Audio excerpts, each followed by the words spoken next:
Hello and welcome to another model review. Our model for today is Gemini Jets, or Gemini200 Boeing 757-200 in the American Airlines colors. I got this plane actually this week. I'm not sure what day I got on, but it was early this week.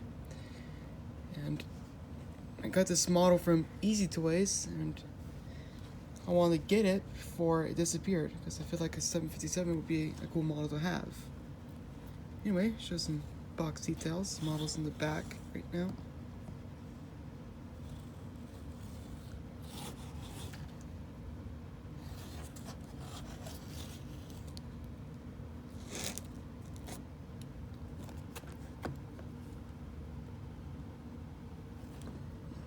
Show some detail in the box.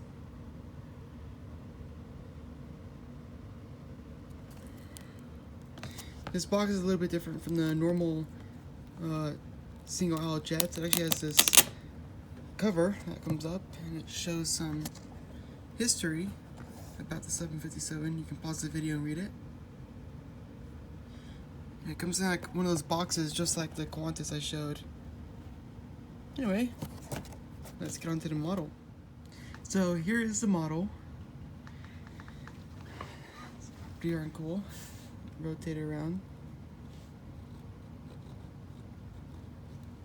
I think it's cool that it comes with a metal stand, just like the other larger planes, just smaller for it.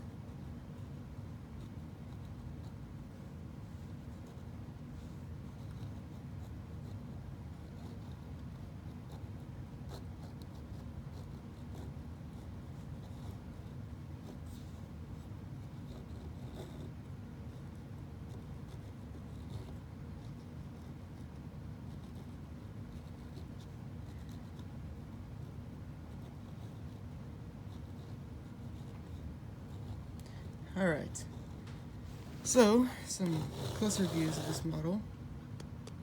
Get the camera down and show you some hair on the stand. Let's see, this model is really shiny, so it's going to be a little bit hard to focus on, but there is a lot of detail on it. There are pitot tubes in the front. They're very hard to see, but they're there. Windshield wipers, cockpit windows, entrance or boarding door, landing gear. It does swivel, and it does roll. It's very flimsy though, so be careful with it. You have the can't remember all these lights names. I keep forgetting them. Beacon light. There we go. That's a beacon light. You got a Wi-Fi dome. You got some sensors, antennas, American Airlines logo, or titles, whatever you want to call it. There's some more sensors down there. Take this off the stand actually.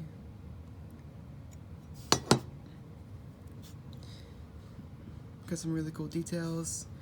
Wings are very shiny, just like the real thing. What's cool about the wingtip is if you see that little black dot at the very top, that's what I'm trying to remember the light. It's a strobe light. Yeah, that's a strobe light on the tip of the wingtip right there. I actually kind of thought it was on the, like, right down here next to the navigation light, but it's not. The wing details, you got the leading edge with the slats. You can see there's a landing light right there. You got the flaps and details, spoilers, aileron on the very edge. Very, very cool. This one's a little bit different model. This one has a exit door over here instead of the two on the over the wing. You got these are called Rolls-Royce engines. These are really cool. The fan blades sadly don't spin on this model. If they did, I'd show you that they spin, but they don't. Coming to the back of the model, you can see the registration. I'm trying to remember what it's pronounced. I know it's November 203 Uniform Whiskey. There you go. You got another door, some more sensors stuff, antennas.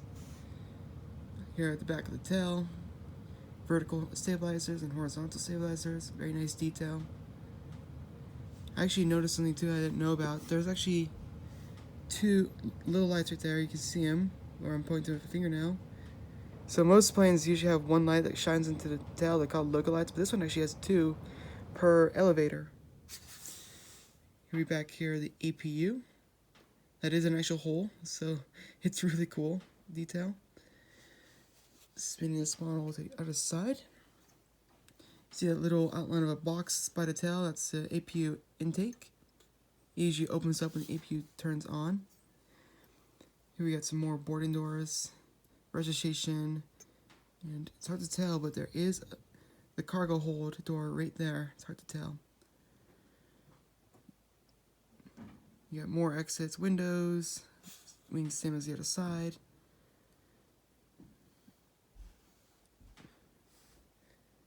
Yep, and there's the other cargo hold. The landing gear in this model, the front one rolls, but the rear ones are a little stiff.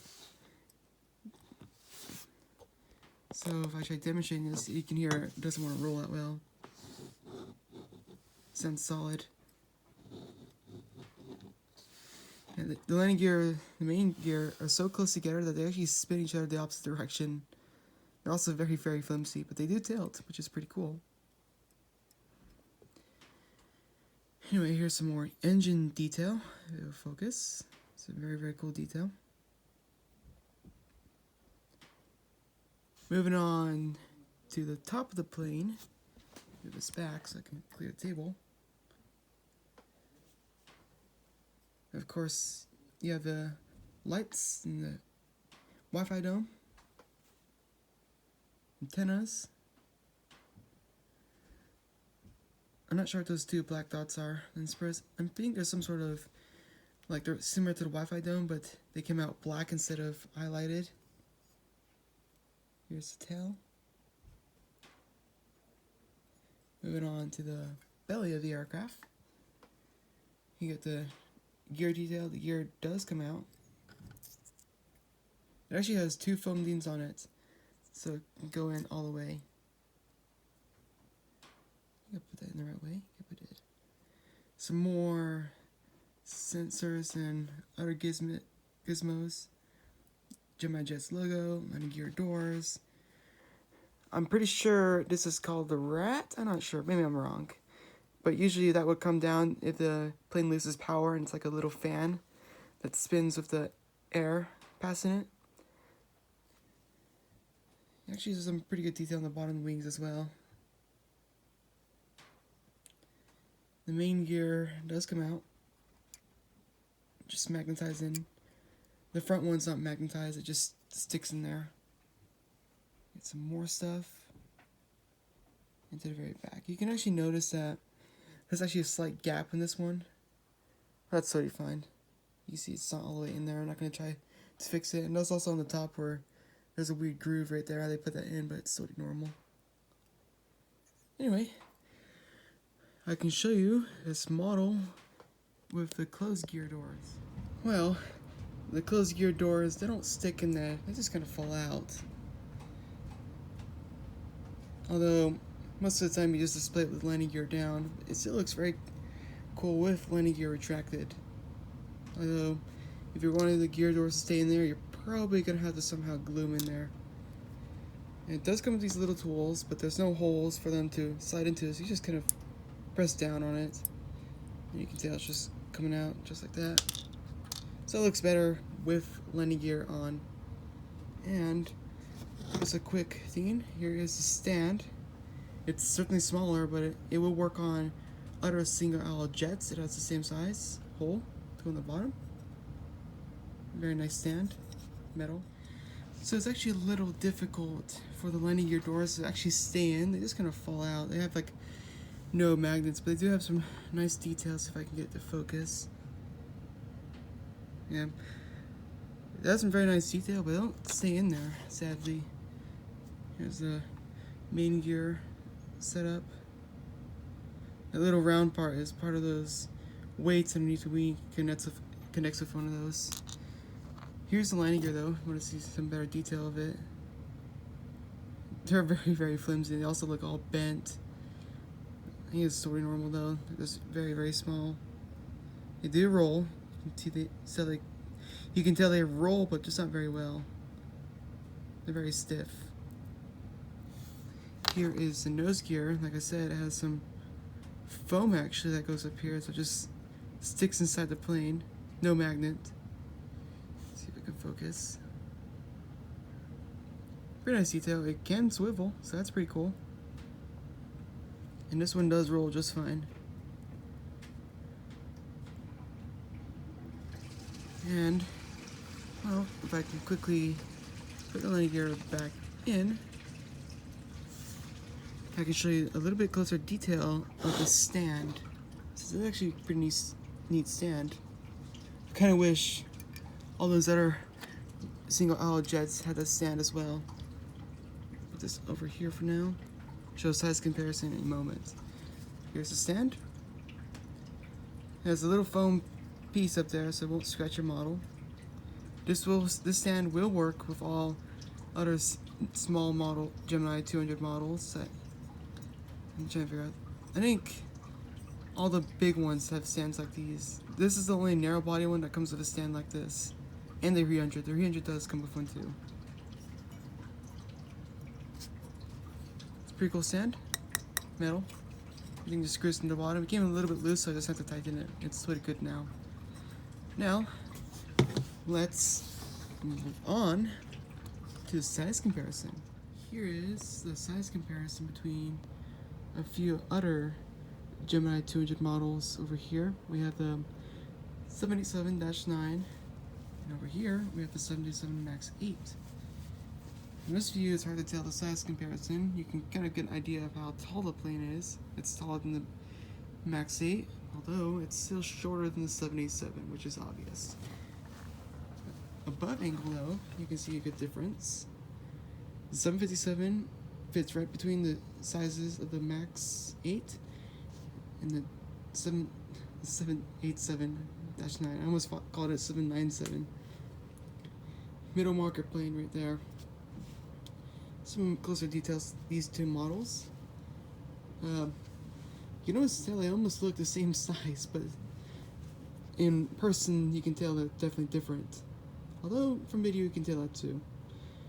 I almost thought for a minute that if you were to raise this plane up to the same height as the 787, its tail would be really close to the same height as that one's. Honestly, they almost look like the same size. Although, that's kind of the only thing they look like they're similar in. Although they probably do sit about the same height above the ground. Moving on with these two other planes. The wingspan between these two. This one has a bigger wingspan, of course. It's longer and it's taller. But one really cool detail are the engines. If I were to move this MAX a little bit closer to the 757, you can get an idea how big these engines are to one another. 757's engine, the Rolls-Royce engines, are definitely longer, and their diameter is actually the same as the MAX 8. Although it's just a comparison by just glancing at it, they look exactly the same. Another cool detail are the wingtips. Now, I know the 757 wingtips aren't the biggest on any aircraft that goes to the A350, but you can kind of see a difference between 757 wingtips and the MAX scimitars, or double wingtip, whatever you want to call it. It's kind of nice they put a lot more detail on the 757 wingtip than the MAX 8, which is fine. There's a little dot right there, paint coming away, but this model's old.